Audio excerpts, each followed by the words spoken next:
Oh, Cause my video's been blurry lately, like on every video. yeah, it does look. Yeah, now that you mention it, it does look a little blurry. It's blurry right now still. A little bit. It's not lagging though. I Oh, remember it used to lag sometimes. man, I just need a new computer that's just for lives. Mm. Cause this computer and my other ones just got too much. It's doing Black too much. Black Friday's coming up. I wonder if there's anything good. Hey, if you want to buy me something for Christmas, Justin, you know. Yeah, there you go. Wedding present. Yeah. Right. Yeah. Anybody want to buy me a Christmas present? You know what to give me. A MacBook, a Mm. Mac, anything Apple, laptop. All right. But anyways, guys, thanks for tuning in. I'm Sean Christopher Jenkins. This is my twin, my guy, Justin Lee Howell. We like to match whenever we go live from now on. All right. So we got a treat for you guys today. If you've been tuning into my YouTube channel, Uplift Past Crossroads, you know that me and Justin, we be killing it every week. We try to do 2 videos a week. Last week we did 2 videos, and this was the first one. It was on just look outside and see God's glory, and we did 2 parts of it. Right, it was going with a playlist that I'm starting titled "Book Breakdowns." I'll pull up that later. So book breakdowns. So that's when I take one of the books that we've been studying for seminary school. I'm currently getting my graduate degree at Colgate Rochester Kozer Divinity School in Rochester, New York. Um, I'm in Nashville, Tennessee, so technically Mount Juliet, Tennessee. So I'm doing it online, obviously. So one of the books that we are reading is titled "Ask the Beast," right? And it's by Elizabeth A. Johnson. So "Ask the Beast," Darwin and the God of Love. So this book is just talking about how human beings basically need to stop disrespecting God's creation, stop disrespecting the animals and the other things that God's created, because human beings aren't the only creature, the end all be all of all the earth. It's all, we're a part of creation just like everything else in creation. So this book's amazing. I already know me and Justin gonna do way more videos on it. So today we're just talking about one of my favorite parts that's at the very beginning of this book, right? So I'm about to read the very beginning and the parts that really like sparked my interest and got my juices flowing with this book. So I know it's going to do the same thing for you guys. And again, you're going to like this video. This is part 3 of the other 2 videos we did last week. So we're going to focus on talking about another species, another creature on the earth that we didn't get to talk about and didn't give it the time of day that we wanted. So we're doing a whole video on just them, right? So let's go ahead and get to it. So the author wrote, Elizabeth A. Johnson of the book Ask the Beast. She wrote this at the very, very beginning. She said the last paragraph of Darwin's On the Origin of Species opens with a beautiful image well known to him from many walks in the English countryside. It is interesting to contemplate an entangled bank clothed with many plants of many kinds, with birds singing on the bushes, with various insects flittering about, and with worms crawling through the damp earth, and to reflect that these elaborately constructed forms, so different from each other and dependent on each other in so complex a manner, have all been produced by laws acting around us. Note the ecological richness of his vision with the entangled banks, plants and animals dependent on each other in so complex a manner and equally reliant on the soil and water of the damped bank they inhabit. I invite you to the interested reader to keep before your mind's eye your own version of an entangled bank, whether it be an ocean beach, an urban park, a lakefront, or a riverbank, or a wetland, a farm, or woods, a block of city trees, a prairie or mountain range, the side of a highway, or an open field, a nature reserve, a coral reef, a public garden, plantings on a campus or in a backyard garden, or even a window box on a seal, any place where land or water with their plants or animals, domestic or wild, your spirit, even lifted your mind to the heart of God. Can when we contemplate the whole globe as one great dewdrop, dripped and dotted with the continents and islands, flying through space with other stars all singing and shining together as one, the whole universe appears as an infinite storm of beauty. All right, so I think I'm gonna stop there. Unless Justin, you think I should read this verse, but um, yeah, this verse relates with all that too. So, Justin, you want to say anything, or you want me to just keep on reading this and just go to the part? I'm trying to think what I want to say right now. Yeah, and like I will say a little bit. I won't say anything about ants yet because that's kind of the direction we might go. But I will speak to like the harmony of nature that Sean just read out because that is definitely going to relate to what we talk about later. And I just really like the parts where it's saying it's singing and shining together because like much much like how our like we're supposed to be connected by one spirit, we're connected by one God, as exemplified in Ephesians, I believe. Like nature also is supposed to work in an ecological balance as well. Like each thing has its purpose and place in the grand circle of life. And I think we're going to touch a little bit on that today. But I think it's really important to just realize that that is by design. Like obviously, as times change, like our ecological systems have to adapt. Like things get thrown for a loop, especially with people. Like people are able to make tools and technologies, and we definitely change up the environment that we live around. So it's harder to see that harmony in like the urban area that we live in. But if you go out in nature, if you just go out to like God's creation, you really see his the general revelation that this was created for a purpose, that it all fits together, that's all mingled together. And I think that's almost a perfect analogy for like how we should be living as like a group or a colony with one spirit, with one design. Yeah, yeah. I'm happy we stopped just to say something about what we read because something that I didn't really get to say last time, but we kind of said it. But I want to make sure we say it again. This last part when she said like if you basically look at the I mean we see that what's the guy's name? Darwin was talking about the entangled bank, right? And Mhm. talking about all the species and stuff that you see.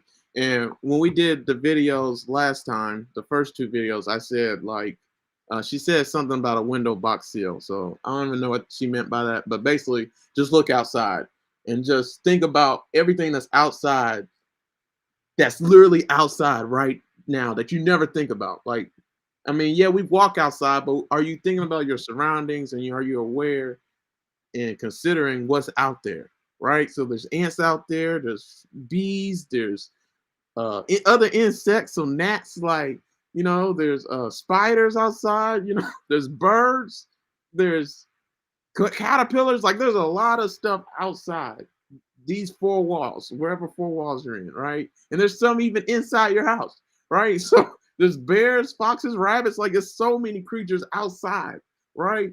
Just all around you.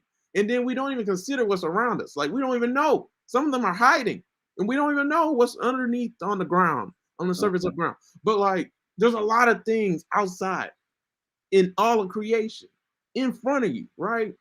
And so you have to pay attention. And this is what I like. This last part right here. I didn't really focus on it last video, but she said you take Darwin's Entangled Bank, you think about the ocean beach, the urban park, the plantings on the campus.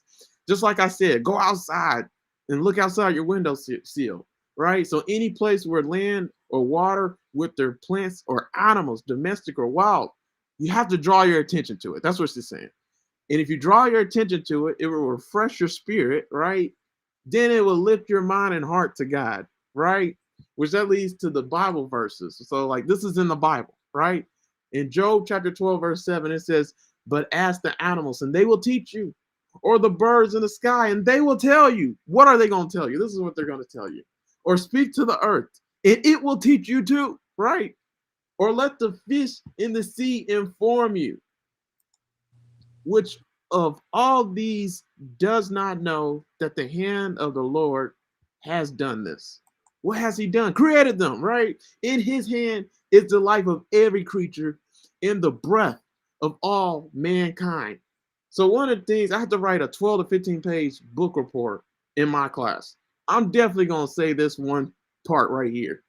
I'm gonna talk about this verse for sure and just say I'm gonna hit people with straight facts. Like you're not the only creature on earth that had the breath of life breathed into you, right? Birds had the breath of life breathed into them. Ants had the breath of life breathed into them. Any species you can think about on the earth had the breath of life breathed into them. We only see in one verse in the Bible that God's breath breathed into man, into mankind, into man, right? We don't hear and see it with animals really, but it was the same. I think it said the same thing. By the way, they had the breath of life breathed in them too, right? Because life comes from God. Jesus even said, I am the resurrection and the life. No one can come to the Father except through me. You won't have life without Jesus. He was there in the beginning and the end. He is the beginning and the end, the start of everything and the end of everything. So, like, he's in the in between, in the middle, in the beginning and the end. He's everywhere, right? So, life started with him. Life starts with them, right? The Trinity, God. So, like, every single thing you can see on the earth, if it's alive, the breath of life was breathed into it. If it died, the breath of life ain't in it no more. So, like, every creature knows this. They're alive because the creator created them, right? So, like, what my whole point is like, yeah, life ain't just about human beings. So that's what we've been taught in the church. That's all we ever say. Like, it's man's world. We're just living in it. Like, like it's all man. It's all about man. No, it's not. It's all about God. It's all about Jesus. That's the most important thing. Everything else is just a creature on the earth, inhabiting the earth that God created. He is the end all be all, not human beings. Human beings are they're no different than a frog. They ain't no, I mean, yeah, they're different. But you see what I'm saying? They're still a created thing, just like everything else. They ain't no different than a plant. It ain't no different than anything you can think about that's created, right? The sun, moon, everything was made to glorify God and to point to God. So the title of today's video is just look outside. Just look outside to see God's glory. God's glory is all around you. It's everywhere. It ain't just in human beings. It's in the bird. It's in uh I'm trying to think of all these animals, Justin, but I can't think of any right now, man. I need to look at some. Like, do you have the lion, tiger, lizards? Like, they're in everything. What do you say, Justin? When you said bird, I was thinking bees. You're right. I keep on saying bees. I already know I said bees. So I didn't want to say it again. But yeah, guys, you get it. So Justin, you get. I'm gonna go ahead and get to the ants. Yeah. Why don't you get to that so we can get started on the ants? Let me see. Let me read this real quick. All right. So the last part of the book that touched me is page 284. It says, at the beginning of this book, I invited you, good reader, to keep before your mind's eye some version of Darwin's entangled bank. So we just took you to Darwin's entangled bank before we go where we're going, right? Some place where you noticed and responded with pleasure to the natural world. So are you responding with pleasure and notice with the natural world and what God did? So interrogating this bank, we asked the beasts and the birds of the air and the plants of the earth and the fish of the sea what they could teach us. And this is what we're going to do for this video.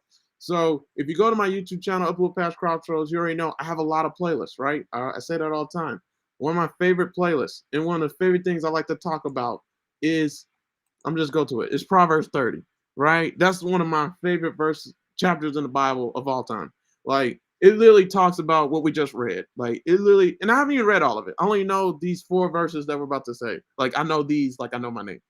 But like everything else I need to study and do videos on. So Justin, that should probably be some videos coming out. I know it talks about lions and stuff like that. So yeah, so like with Proverbs 30, if you go to this playlist on my YouTube channel, you'll see all the sermons, Bible studies, lessons, any videos me and Justin did together on Proverbs 30, and then future animations, you'll see it. And then also I have a playlist on ants where I talk about ants, and that's what we're going to talk about today. So let's go to Proverbs 30, verse 24 to 28, and see what God has to say about this. So I say this all the time before I do anything with the book of Proverbs, but what is a proverb, right? It's important to know what a proverb is. A proverb is just a general statement that's true regarding the way life works, regarding the way things happen in the world. It's an observation that's made so that we can draw lessons from those observations to apply to our lives. That's what the book of Proverbs is. So imagine if you knew every single proverb in the book of Proverbs. So it's 31 chapters. Imagine if you had every single one of those memorized.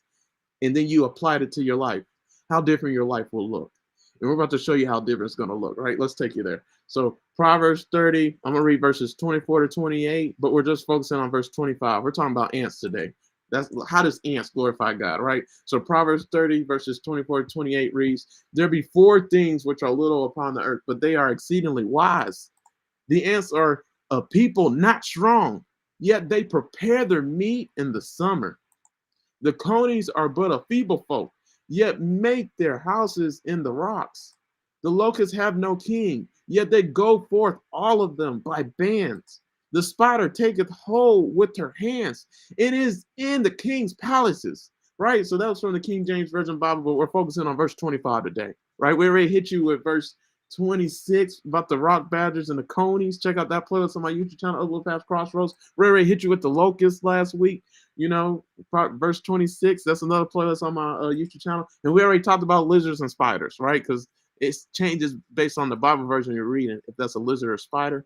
So we're talking about ants. How the heck does ants give glory and honor to God, right? So the ants are people not strong, yet they prepare their meat in the summer. So these four things are upon the earth. They're in the earth, and they are exceedingly wise. They're literally doing what God functioned them to do, and it glorifies God. So the question is, are you glorifying God by doing what He specifically created you to do as a human being? When He done gave you dominion and gave you basically the stewardship to steward His whole creation. So what are you doing with it, right? So Justin, I'll let you go ahead and talk about ants, man.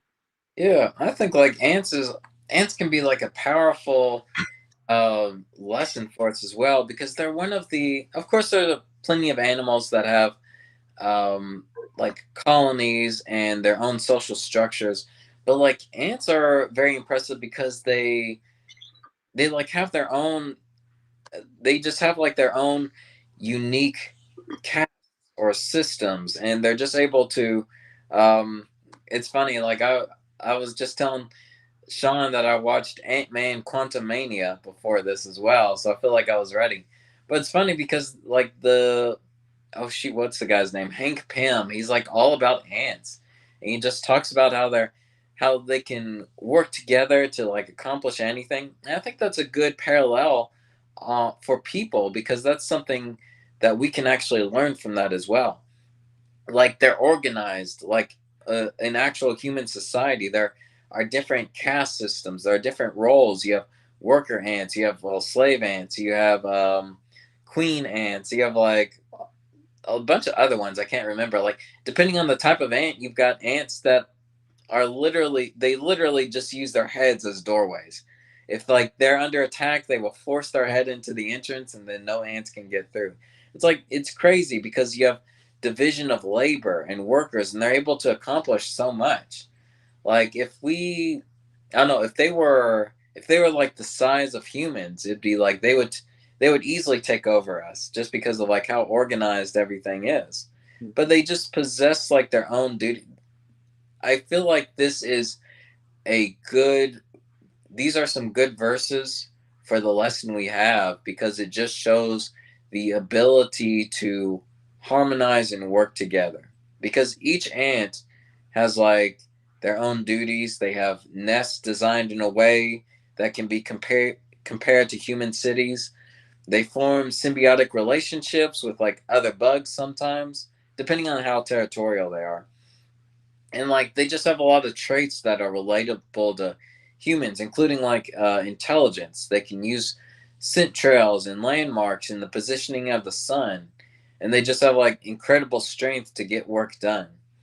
So I won't overload you on just facts about ants, but I think this is just, I think focusing on verse 25 is great for Darwin's excerpt, because like Darwin was talking about how different species can harmonize in an ecosystem, and you need like several animals. Ants, though, like you can have a whole harmonious relationship and colony with just ants, which is crazy. They fulfill like so many different purposes.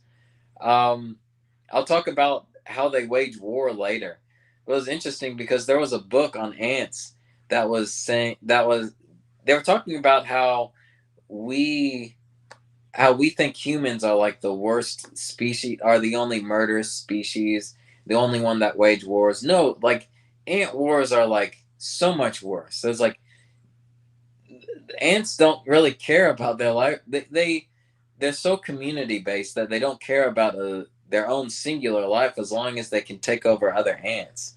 The book was saying like if you gave ants like their own if they had weapons or their own nuclear weapons, they would end the world in like a week, just with how war crazy and territorial they can be. But yeah, I'll wait on talking about um I'll wait and talk about their community based system a little later. But yeah, I think this is a great verse to dive into that, just to show, like, I don't want to give away too much, but just like how they can work together to make so many accomplishments that they are forced to be reckoned with. I think, like, in Job, God talks about how he values whales because of like they're a beast that just has no control. They're just a part of nature. I think ants can be related to the same thing because they are like a force of nature that are just they're invasive. They'll take down like whatever environment that they're in. We're flying to Grant. What up, Grant? Appreciate all the support, man. God bless you, man. All right, so yeah, let's go to this, man. So I think you guys know, like, me and Justin are passionate about science, the world, creation, and just seeing God through creation. So a lot of the church, a lot of Christians, like, they think science is of the devil, or like, Yeah. or yeah, Justin, you can clarify that a little more. It's only it's only if no, you're absolutely right. Like I feel like science is a great it shows the wonderful design of God. It shows that there was an intelligent creator behind all of it. It's actually scientists from like the Renaissance and like the 1700s believed that there was a God creator of all the things that they were studying. I think science is only dangerous if we treat it as our own God. Like the Bible warns us not to follow witches or astrology or putting our faith in something other than God. I want to say science can also fall into that category, not because it's inherently bad, but because it's so easy to treat it as our savior that it can solve Yeah, all of our problems. right. And so that's where like the dilemma is. So like, but Christians got to understand, like, creation is a part of us. Like, we're a part of creation. You can't separate creation and science from humanity because they all are together, right? It all they're all are one. Like Justin even said that earlier, like, because the author said it. She said that I want to say it exactly how she said it, but I know you know what I'm talking about, Justin, because we done read this like a billion times. Yeah, this part right here, when she said it on page 1, actually, of her book, she said at the beginning, she said, when we contemplate the whole globe as one great dewdrop, it's one dewdrop, right? Like the dew in the morning, that gospel song. All right, so stripped and dotted with continents and islands, flying through space and other stars, all singing and shining together as one. At the end of the day, it's just one planet. It's just one creation. That's it. Like, God created one thing, one whole universe. It appears as an infinite storm of beauty. So it's all one. So you can't be human and not be on the earth. You're still on the earth. You can't get away from that. You can't get away from being with other creatures that God created, because you're always going to encounter something. In order to be alive and live, you have to be in the creation story, in creation with other creatures. So we're all together as one. As soon as you're dead, you're probably going to go to another creation story. You know, like afterlife with God in heaven. I don't know what it's going to be like, but you know, like, it's still going to be something else. Like, you're going to be with other things that are created by God, you know, because God created it all. Like, you can't get away from it. So we're all together, right? And so the ants, the conies, the rock badgers, the hyraxes, that's what a coney is in verse 26 of Proverbs 30. You know, the locusts, the spiders, the lizards, like, they're no different than human beings. So, like, Justin, I don't even want to go there, but you already went there. Like, One of the things that I've been dying to say, and it has to be a totally different video, totally different series, everything like that. But ants, like I think ants are so stupid. Like, you know what I mean? Like, just because I want to hit you guys with these facts. All right. So I'm gonna just share my screen. I want you guys to see this. So, how many ants are there in the world? There's 20 quadrillion ants in the world right now. They've been in existence since the dinosaurs, maybe Mm. even before. How many ants are there for every one human? 2.5 million ants for every human being. Just one human being. There's 2.5 million ants that can take you out. I don't know if you guys ever seen it. Before I even talk about the next one. Like, have y'all ever seen when an ant attacks another species, another creature? Like, I've seen a video of just a whole colony of ants destroying a whole snake. Like it was a huge snake. I don't know what kind of snake it was, like, but it was huge. And the whole colony ate the snake alive. And that's what the ants do. The ants do everything for survival, right? Oh, this about to be good. The ant does everything for survival. What do we have to do for survival? Eat. All of us. I don't think the ants are limited to what they eat. They eat any and everything that they can get their hands on because that's what they need to survive, just like human beings, just like any other creature in creation. I think every creature that God has ever created has to eat something, right, Justin? Like, I Mm. don't think there's one that doesn't eat. I tried to No. look it up before. Yeah, the ants have to eat. Yeah. Yeah, like everybody has to eat something. So like ants colonies die off if they don't get food.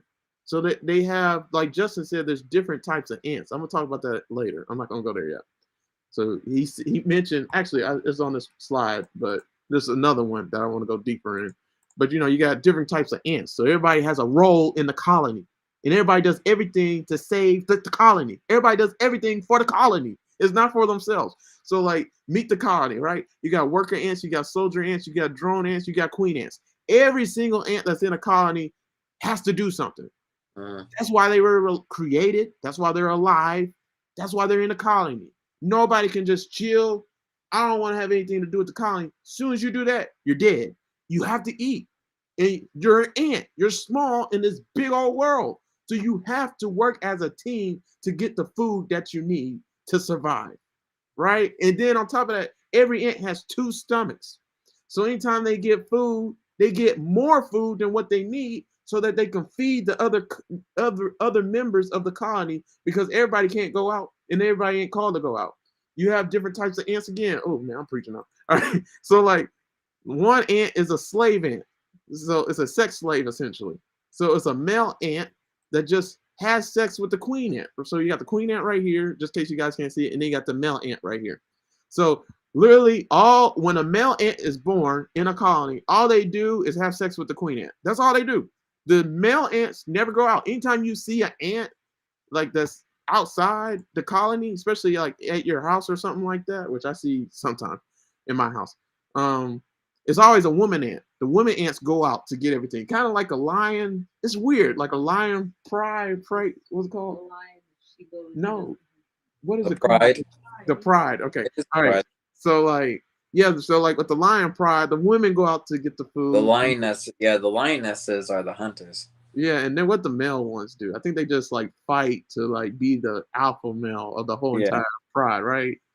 Do they fight when it's needed? Like I think that's what they do. They fight I, like when it's like yeah, I think in. there can be. There are obviously more female lions, but yeah, I think a few male lions will fight for dominance. Yeah, and so I think they do the like fighting though, right? Like the actual fighting, like this lion on a lion. I don't think the women lions do that really. I think No, I they think hunt, so. Yeah, right? 'cause all the females are just hunters. They will, if the male is doing a bad job, I think they will like try to overthrow him. Yeah, kill them. But it reinstates like a new male lion anyway. Yeah. Yeah. So, guys, all right. So, basically, there's different types of ants. So, I was trying to talk about one ant. I don't know what it's called, but on this slide, it says that it's called a Ripley tea or something right here. But either way it goes, there's a type of ant. I told you that there's different types of ants, right? Justin talked about like the hammerhead ants, which those are the ones that basically protect the Mm. colony, for the door to get into the colony. So they're the security guards of the colony. So like their heads are so big that they can keep and fight off anybody that tries to come into the colony that's not meant to come into the colony. Because like he was saying at the very beginning of the video, like every single ant has like a scent, like, and because they're actually blind, I don't think they can see, and even if they do, they can barely see. So like they communicate through smell. So that's why you see ants. Their antenna picks up the smell. Like they Yeah, can kind of see, but they use most of their sensors for like food or for scents with the little antennae at the right. front of their head. Yeah, so basically, like they have to feel and touch to see if somebody's a friend or foe. So based on their touch, their senses, their smell, like all of it, they know if somebody belongs to the colony that they belong to. But like I said at the beginning of the video, I mean not the beginning, but like I said just a minute ago, like there's over 20 quadrillion ants in the world, right? So that I need to look up how many colonies are there if there's that many ants. There's a Because lot. like There's so many. what would be sad, Justin, is if all 20 quadrillion ants work together, that would be a catastrophe. The scary part is usually different. And we're actually kind of lucky there are so many different ant species because they're so busy attacking each other and wiping out other colonies. But there is one colony called like the Argentinian colony that unfortunately I think they like hopped a boat and they came to the United States. So they're like the only colony where if they come across other Argentinian ant colonies, they'll like befriend them and form like, and the scientific term for it is a super colony. So they actually have colonies that are hundreds of miles long in the U.S. Mm, Um, Funny enough, like is there are others they like other species will attack each other. They'll attack their own kind because they're not part of their home. It's kind of like people attacking other people if they right. don't like them. And like ants will do that too. If you're not part of their colony, even if it's the same species, they'll still attack you. But like Argentinian ants, if they find a homie or they find like the same species, they'll just like befriend them and form like an even longer colony. And it's like that's some scary stuff. Yeah. Because like there's 2.5 million ants per every human being. So if God wanted ants to rule the world, they could. Pretty easy. Like, Mm. because I just showed you what it looks like when they attack like an animal, a snake. Like they're not limited. They can attack and eat anything if they really wanted to. Mm. All together, especially fire ants. Like Yeah. that's the thing. Some ants. I What always is think of Indiana Jones clip. Yeah. Which one is it? The Kingdom of the Crystal Skull? It's just they like he pushes one of the Nazis into the ants and just eats their whole body or something like that. Yeah, like some ants are dangerous, man. So like we're really blessed that like ants don't work together like that. And honestly, ants are no different than human beings. That's what I was trying to say. Like Yeah. on this slide, it said how many species of ants are there? There's more than 12,000 to 15,700. So like, and that's a lot of ants, man. That's how many species there are. So that's like having different races and then like different sizes of ants and different ants that can do different things. Like some ants can fly, some ants can, like the queen ant, like it's huge. Like, like it can produce a lot of ants. Like, and then the whole colony does everything to protect the queen ant. But anyways, I was just trying to say, like, um, yeah, man, if ants work together, like they could take out humanity and the whole planet, honestly, if they really wanted to, because they outnumber everybody, and they don't mind losing people because they can always replenish and replace them with the queen ants. Because that's another thing too. When they attack other colonies, they attack to get food, and they attack to get their queen. So some colonies, if they're a big colony, I know they probably got. I wonder how many queens they got, because if they got, if the colony's that big and that long of that, and they're covering that much ground, that means they got a lot of queens producing even more ants to multiply even more, right? And so that's the whole point, guys. Like these little creatures, they're exceedingly wise, like the Bible verse said. They're small upon the earth. They're feeble. That verse said in Proverbs 30, verse 25, when it talked about ants, And the Bible talks about it multiple times, talking about ants. So I'm about to hit you with another one in a minute. But it said the ants are people not strong. They're not strong. You can crush them with your finger. You can crush them probably with your saliva. Like, I don't know, like ants are tiny. But like they can carry twice. I don't even know. I think they can carry like 200 times their body weight or something like Oh that. yeah, it's So it's like, more than twice. I think it's yeah, pretty it's heavy. way more than twice. And then so you can see them carrying like a log, a rock, or something, or like I don't know, a donut. So well, not one ant, but it'd be a few.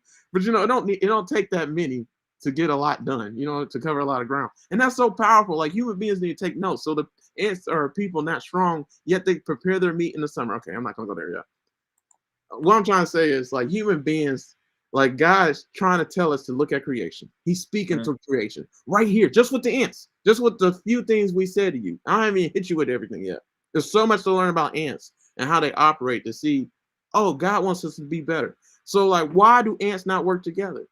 If they could take out the whole entire planet and own the whole earth themselves, like what's stopping them? It's because God didn't give them dominion and God didn't call them to rule the earth. But that doesn't mean they can't.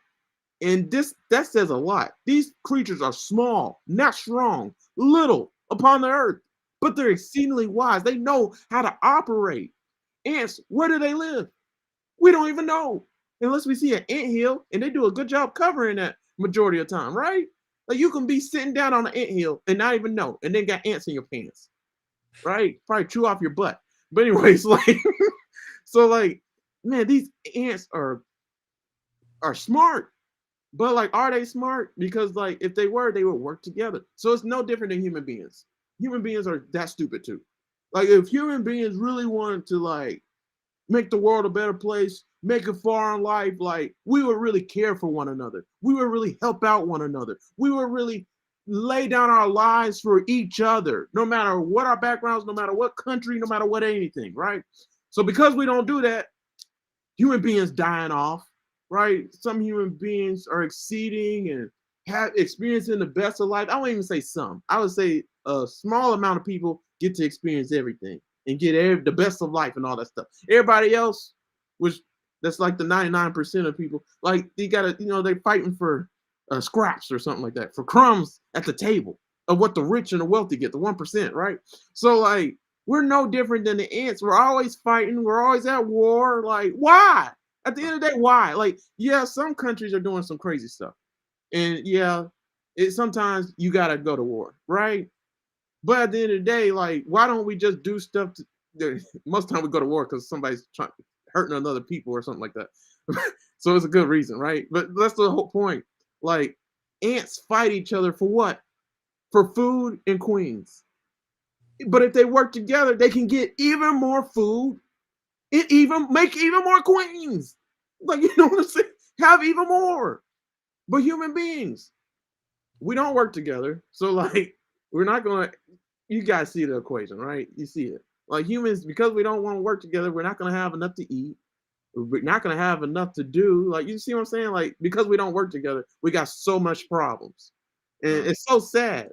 So like that's the parallel I see with the ants. Like so, Justin, when you said that, I was kind of mad you went there already because I want to say that for later. Oh, But sorry.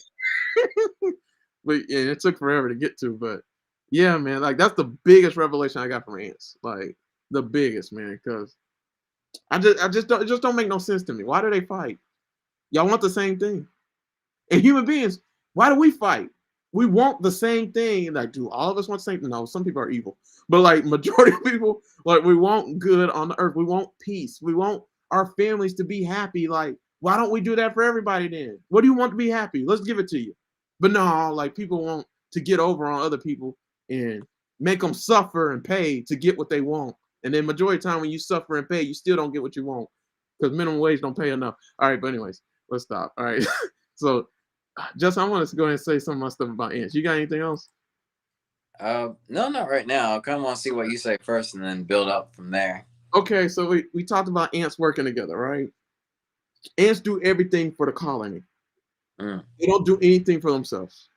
Like, yeah, they give themselves food because they need food, but like I said, they have two stomachs. So some ants, that's what I was trying to say earlier. Some ants have more than two stomachs. I think they have like six stomachs, probably even more. And then they have like something that's like a backpack on them. So y'all probably seen ants that have like, I'm gonna just show you a picture. Some ants have like this yellow thing on their bodies. So remember we talking about the different types of ants? So these yellow things are like something that can carry even more food, right? That they can give to the whole colony. And these ants were specifically made to die for the colony. So they obviously you can't live. I mean, they live their whole entire life. So I think ants only live like 2 days, like an average of 2 days or something like that. So their life is short. Even if I'm wrong, it's something like that, right? Ants don't live a long life. Their life's short, just like human beings. But they make the best of their lives by giving what they have to others for the survival of the colony in the long run. Wow, that should be Christianity. We should do things for God that's going to last. It may not last all of our lifetime, but as soon as we pass on what God gave us to others, it's going to go on for future generations. The colony will still survive. The church is the colony. The body of Christ is the colony. What are you doing for the colony, right? So these creatures, these ants, are specifically made just like this by God to literally give their lives for the colony. So all they do their whole lives is just get as much food as they can, and then they just put themselves on the ceiling of the colony, and then as soon as winter hits, that verse was so powerful. Proverbs 30, verse 25. The ants are a people not strong, yet they prepare their meat in the summer. You see ants in the summer more than you see them in the cold winter and fall, right? They literally they're preparing for winter. Question is, are you preparing for winter? That's another Bible verse. I'm gonna wait to go there. So, like, they prepare their meat in the summer. So they're literally not waiting for winter to come to get right. They're not waiting till hell breaks loose to fix their lives. They're not waiting until you guys get what I'm saying. Ants literally seize the moment. They seize the season that they're in. They know it's summertime, springtime. They can go outside and not really have to face cold weather and all that stuff. They still go out in cold weather. It's crazy. I didn't even think that they went out in wintertime cold weather, but they do. But I'm pretty sure they die quicker. But but anyway, it's like they know in the summer times where they need to get the most of their harvest. And they try to get so much food that it can last in the wintertime and they really don't have to go out.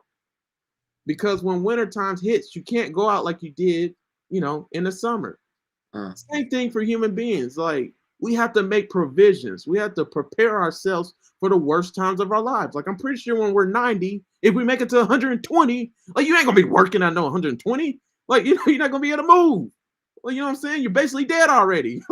So you're gonna look dead too. So, like, yeah, you better get it all in while you can, while you're young. Like, you're young. You better take advantage of working. You better take advantage of, getting money while you can. You want love. Shoot. Okay, I'm not even gonna go there. But you guys see what I'm saying. Like, man, you better utilize it while you can, because as soon as you dusty, rusty, and crutchy and all that stuff, nobody gonna want you for love. Like, you know what I mean? Like, some people try to wait for, I'm ready to settle down when they 55 and they look like Hunchback of Notre Dame or something like that. But like, yeah, so like we have to utilize the seasons that we're in and not waste them. But so that winter time, the worst times of our lives, the hardest times of our lives aren't so hard, right?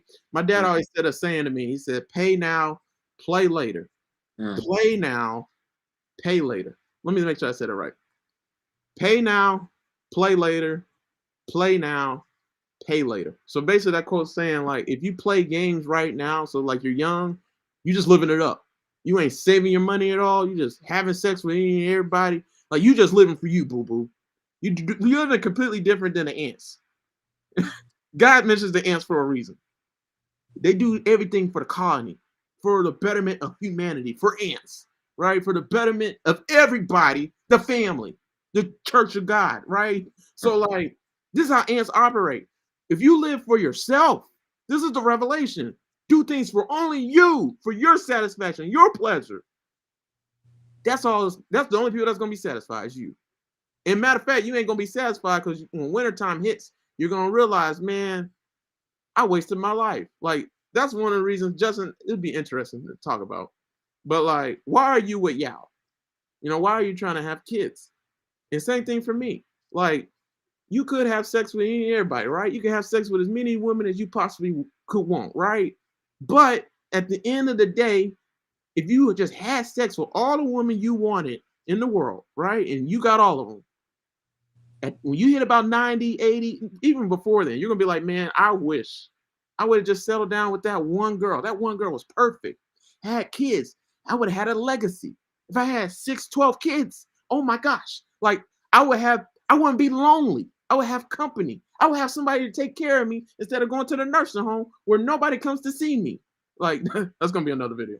But like, yeah, guys. So like, man, it pays to play in both scenarios. Like if you play with your life and just play games all your life, you play silly games, you're gonna win silly prizes. And God is not mocked. You reap what you sow. So if you sow bad things, you're gonna reap bad things. If you sow good things, you're gonna reap good things. Just like with ants, they work when they can work, so that when they can't work, they don't have to work. Pay now, play later. You don't. Now's not the time to play around. Now's not the time to lollygag. When you're at the peak of your life, like in your prime, when you're young, this is the time when you can work and you should be working. This is the time when you need to be investing and should be investing. You don't wait until you're 90 to invest. Nigga, you about to die. Oh, you about to die. So like you gotta utilize the seasons and the moments that you're in life. You have to seize every moment. So wring out the rag of every single moment you get in life. Because you don't know how long you're gonna have it. You don't know how long it's gonna last. In life, just like with the seasons of life, you got God speaking through creation again. You got springtime, summertime, fall time, wintertime. This was so powerful. Ants, yet ants prepare their meats in the summer. It didn't say the spring, it didn't say the fall, it didn't say the winter. That's what life's like. Wintertime is a place where it's cold, bitter, hard. It's a struggle. Like wintertime is not a good time when you're in snow. Some people don't understand that. When you're in snow and you can't go out and it's harder to travel, harder to do things. Like I can't drive in no snow. I don't know how people do it. Like, because you can't see the roads. You can't see where you go. I don't know how they do it, Justin. So like, well, that's wintertime. Springtime's where everything start blossoming. Everything start blooming. Things start transforming and changing. Like everything's you see the progress. Springtime's a good time too. It's just as good as summer. It's like new beginnings. Things being revived, being restored, becoming new, right? Summertime is the best time. It's where everything's already bloomed. It's at its full peak. Everything's vivid and colorful. Like everything's perfect in the summertime. I ain't gonna talk about the fall. Fall's kind of in between of all that stuff, right? It's when stuff start breaking and stuff like that. So you guys see what I'm saying? Like ants are not a strong people, but they're wise in a sense that they know what season that they're in, and they don't waste the seasons that they get in this life. So the question is, do you do the same thing? So this is why this video is so powerful. We need to just look outside and see God's glory, because God's speaking through every single creature you can name. And when you start looking up stuff like this with every single creature and how they operate, you're like, man, God did that with that little creature. Because God cares about everything that he makes. Like we think ants are nothing. We think frogs and bees are nothing, right? God cares about he doesn't make anything that he just disregards and don't care about. He cares about everything. And look at the provisions that he's given an ant. So what do you think he's going to do with you? All right, Justin. There's so much more I want to say, man, but go ahead. I want to head in one direction on what you're saying, just on like every ant knows its role and its purpose, and they all work towards like a similar goal. Like that's something I feel like we've lost a little bit in as far as far as like in American culture goes. Like in Europe, in the Middle East, in like biblical times, like when Yao and I were studying on how to do like mission trips over towards the European area, we had to learn that their culture is a lot more community based. The US is more individual based. And I don't want to be that guy that just like puts down the US, because we definitely have like a lot of things to be grateful for. But we really do tie in on like what makes me happy, or how does this help me, or like what are my dreams. And I think that that can be very dangerous, because like I feel like God does call us in a similar way to ants to like contribute to something that will last, like to contribute to something bigger than just yourself. Um, and I was talking about this last night because like I knew we were talking going to be talking about ants, but it's like we are given a gift. We are given like certain talents. We are given like different roles. And I think we do need to explore that. But I think we we all want to be like our own snowflakes, or we want to be special. And you are, like, each person is special. I don't want to downplay that.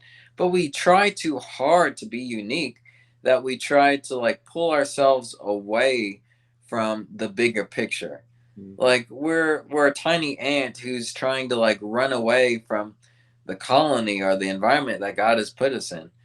So I don't want I don't want to like downplay that you do have gifts and talents, but I think we do need to direct it. We do need to develop that mindset of like, how can I use this to um, help this my friends, or help the circles that God has put me in, or to help the church.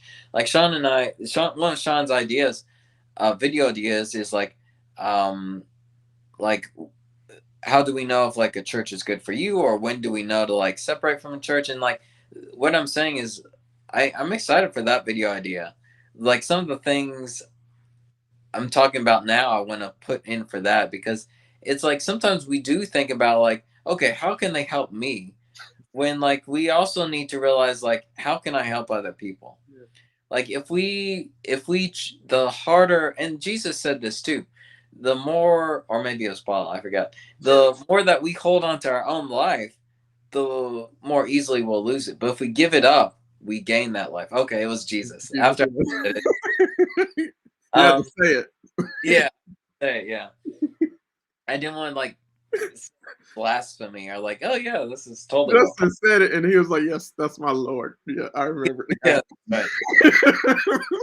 But yeah, it's like, it's we really do gain something from we really do gain something by giving our lives for others, and giving our lives to the colony.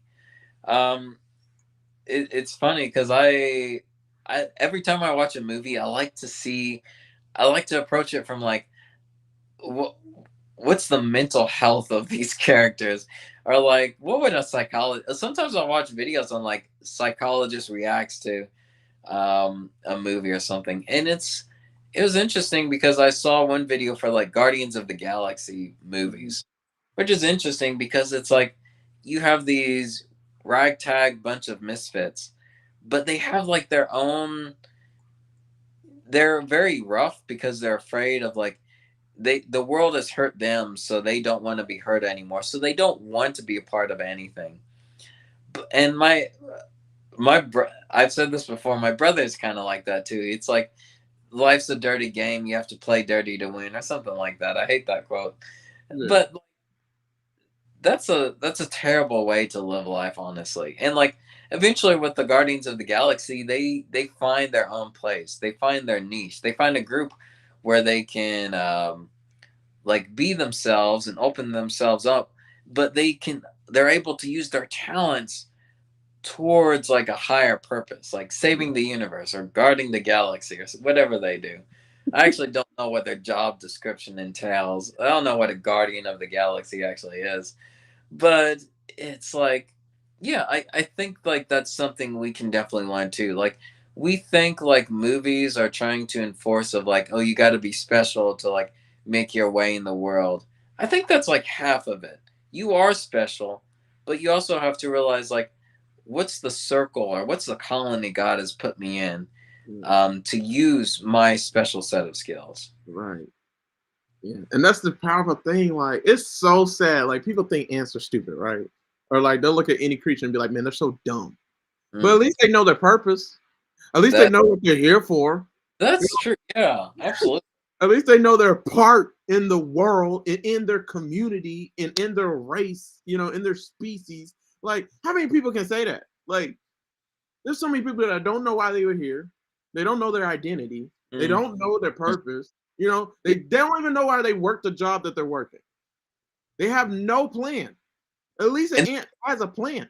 and that question is ingrained into our soul. Like we're always asking, "Oh, what's my purpose?" And it's Yeah, like when we don't when we don't seek God for that answer, we just like seek it in other more empty places. yeah, yeah, man. Like, no, I want to hit you with this verse, man. You really, this is another proverb. So this is a spoiler. This is probably my favorite verse of all time. Oh no. I always think about it, and like, I just need to do way more studying on it. And it's not even studying. That's a bad way of saying it. I need to like really like. You guys know what a life verse is, so that's just another playlist me and Justin got on my YouTube channel, Uplift Past Crossroads, right? It's life verses, and that's where you just take what's a life verse to you? Like every Christian has one. That just means like it's a Bible verse that relates to your life, your relationship with God, what God is doing in your life, like anything like that. It's the one that touches you the most, the one you think about the most, one that you have memorized, it's implanted in your brain, and you always think about and you're always applying. Like, what's your life verse? And obviously, as a Christian, you should have multiple life verses. So one of mine is this one. We have yet to do a video on this one because like I'm still just meditating on it. I'm applying it. I'm dreaming about it. Like this verse is what I'm doing. Like, if I don't do it, you tell me. Like, but it's Proverbs 11:25. It says a generous person will prosper. Whoever refreshes others will be refreshed themselves. All right, so that's from the New International Version Bible. I'm gonna read different versions of the Bible for that one because like every version of the Bible, you can see it in different ways. But basically, like this verse says a lot. It's basically talking about the ants. It's basically saying like if you give yourself away, so God can use you, and so other people can use you, which like everybody says in the world, one of the sayings is don't let people use you. Don't let people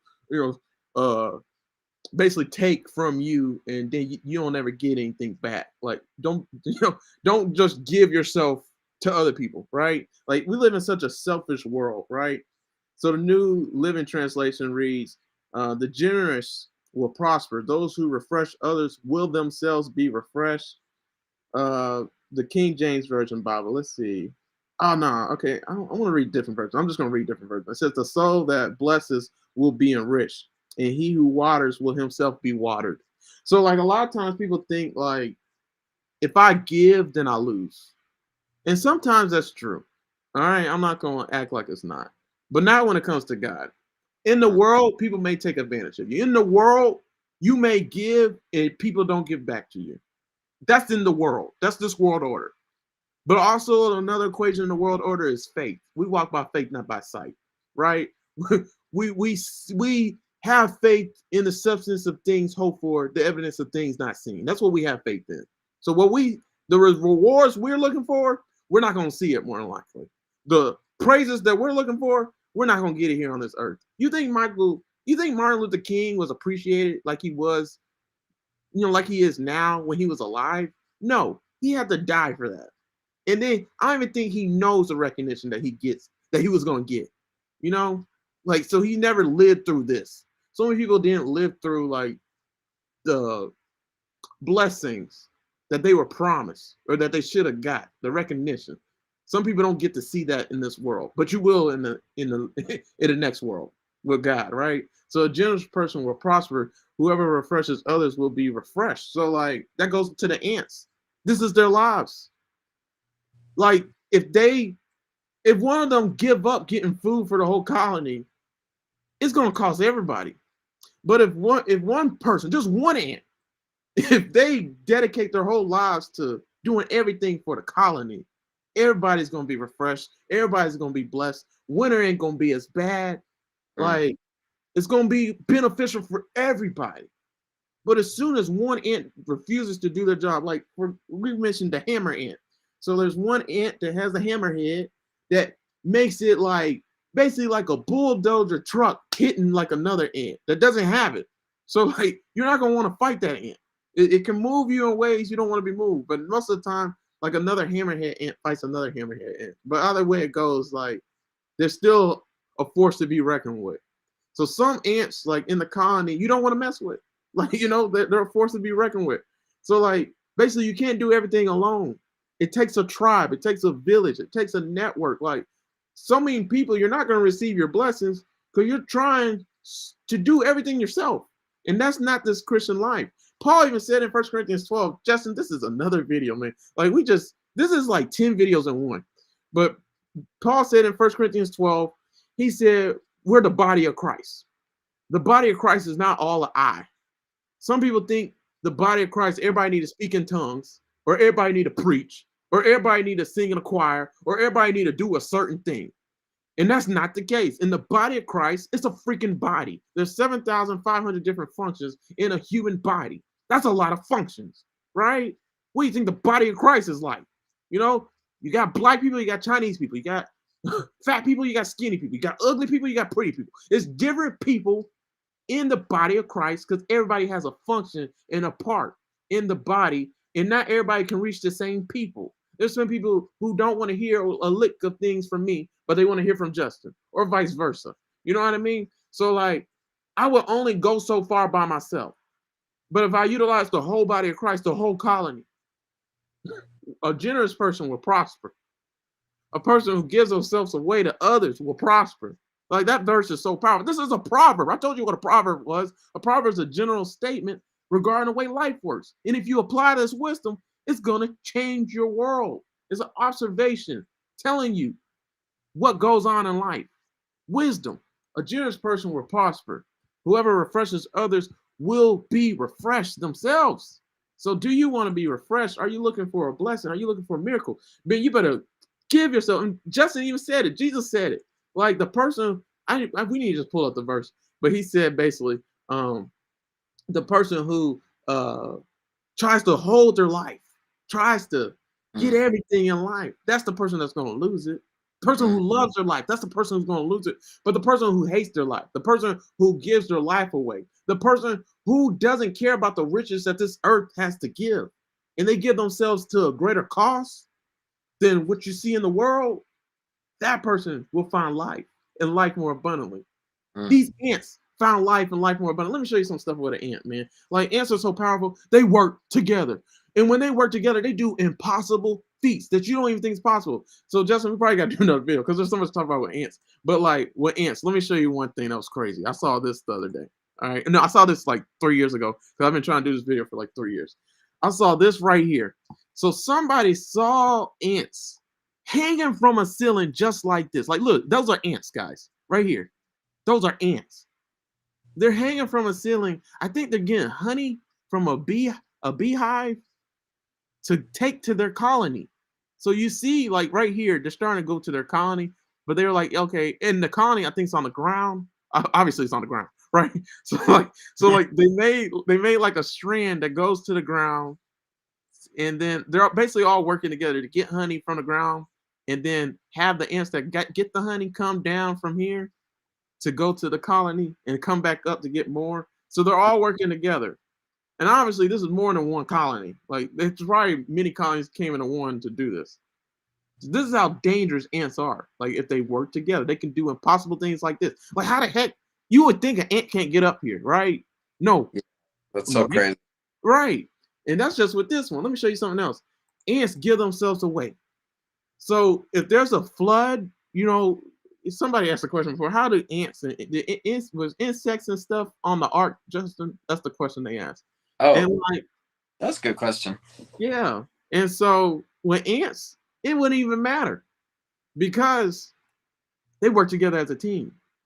So like, ants can't swim, right? And even if they did, they would drown at a certain point. And even if they could, like, I don't know. I don't think they can. So yeah, the waves are too strong and stuff like that. It's too little. So yeah, they can't breathe underwater either. Right. Okay, cool. So we're good. So they would drown if they would swim. Yeah. So obviously some ants would die in a colony if there was a flood or something, right? So what they do is some are gonna die. So some literally sacrifice their lives for the whole entire colony to make a boat.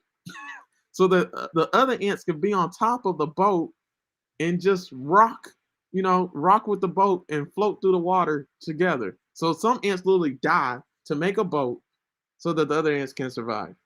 See, ants operate differently than human beings. They're small upon the earth, but they're exceedingly wise. This is how amazing ants are, man. This is what freaking ants do. So the question is, what do you freaking do for God? What do you do for the church? What do you do for humanity? Like, you see what ants do for a freaking colony?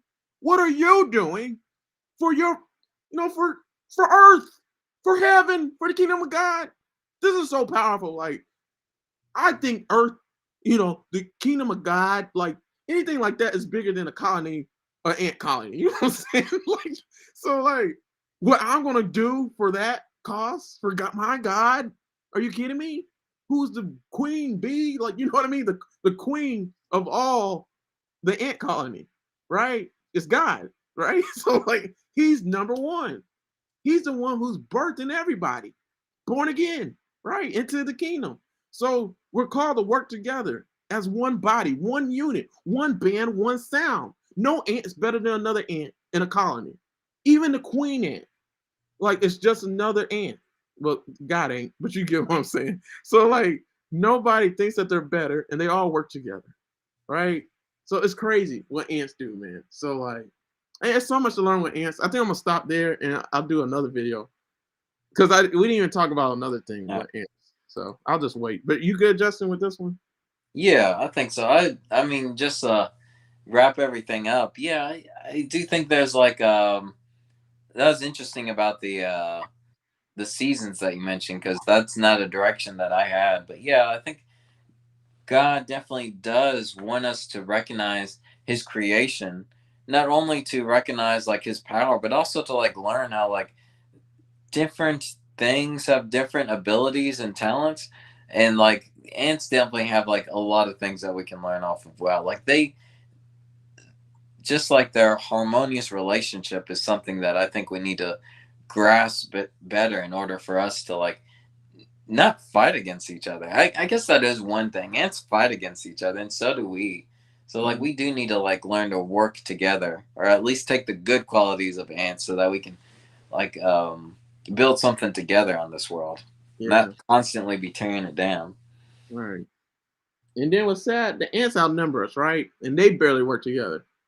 So, well, as a whole collective, that's what I'm talking about. So colonies, obviously, they work together, but as a whole collective, they don't. So that just reminds me of racism, like whites working together, blacks working together. Okay, Muslims working together, so religion, different religions, Calvinists working together. So everybody's working together with their own clique instead of working together as a whole, which costs everybody, right? It brings wars that we don't even need to get in. So every war that an ant gets in is stupid. Just like every war that a human being gets in, more than likely, some cases are okay, I understand, right? But most cases are stupid, right? Just because, for example, Christians, because you believe baptism only saves. I hate you. You're not saved. You're of the devil. Or vice versa. You don't believe in baptism at all. Or you listen to rap music, so you're of the devil. Like, what I'm saying? Everybody just wants to have some reason to have beef with somebody instead of finding some way, instead of, despite our differences, despite everything, let's work together for the whole colony, for all of humanity, for the whole earth. Like, that would be so beautiful. So, Mm. yeah, we suck as human, man. Like, and then that's what I was trying to say. We can't afford to not work together because, like I said, like, there's 20 quadrillion ants. That's a Mm. lot of ants. They're good. Human beings. How many human beings are on Earth? It ain't that many. Like, I mean, it's a lot, but like at the end of the day, like, is it that much? You Mm. know? So, especially in the United States, that's one thing we read in the books, Justin. They say in the United States, everything's spaced out because at Oh, the end of the yeah. day, everything at the end of the day, as Yeah. U.S. is kind of a newer country compared to everybody else. So everywhere else, like India, there's it's a Yeah, lot the of, US is like less than 400 years old, yeah, but most European countries have been around for like like tens of centuries. yeah. So they're overpopulated. Yeah, that's what I Mm. was trying to say. So like, just imagine if we work together as a human race, like how many places could be occupied in the world, and then it'd be even too. Like, yeah, that's one of the books. That's going sideways. That's also what I'm writing about in my paper. It goes with this book too that we're referencing, but basically like humans that are rich, they utilize way more energy and they just have like they have way more opportunities and resources than like poor people or people that's in overpopulated areas. Because rich people don't live in overpopulated areas. No, they live in some nice land space. Like they got everything, right? So imagine if we work together and even out everything for everybody as human beings instead of having people suffering, being poor, not having anything. When some people who are rich got everything, they got way too much, way more than what they need. That don't make no sense. But humans Uh, don't want to work together. We're not a colony yeah. to some people. Oh, yeah, I definitely think that's yeah, I definitely think that's the work of the enemy though too. Yeah. They try to like even in Christian communities, he finds ways to add a schism or make us fight against each other. So it's not only a physical battle; it's definitely a spiritual battle. Yeah. Sad world, man. Pray. I can't wait for heaven, man, because this world Yeah, sucks. can't wait for Revelation 21. I'm just happy I got Justin. So, all right, guys, that's the video. I'm gonna cut this one short. I'm not even gonna do my previews or anything, but I mean my promotions. But you guys know the drill. These are my social media pages. Check them out. They're amazing. We're gonna hit you guys with another video in a minute, and then let me go ahead and go to Justin's YouTube channel as well. His YouTube channel is Chaplain's Log. Pull it up. Justin, I should have had you pulled up already. Oh no, you're good. Yeah, here goes his YouTube channel, Chaplin's Vlog. Make sure to subscribe to our YouTube channels. After you subscribe, make sure to click that bell, turn on post notifications so you're notified anytime we upload another video. And then please like, comment, and share every single video. Let people know about this channel, man. If you're enjoying it, let them know. Tell them to watch every video. You make sure to watch every video on our YouTube channels. All right. So if you watch every video, man, I'm really close to getting monetized, but I need y'all to watch it because like I'm nowhere near it now because y'all people ain't watching it. So I need help, man. Get people to watch my stuff. Watch your stuff when you're at work. Just have it on. Just have it on when you're at work and stuff. All right, and then also let me go to Justin's Facebook page. It's his name, Justin Lee Howell. So you can befriend him on here, and you can befriend me on my Facebook page. We'll answer any questions that you got on social media or on the Bible or anything like that. And what I meant to say, we'll answer your question on a video together like this. And yeah, we'll tear up your question, man. We'll give you like a lot of answers. There's more answers than what you probably need, just so you know the answer to your question. All right, guys. But that's the video, man. Thanks for tuning in. We'll talk to you guys in a minute.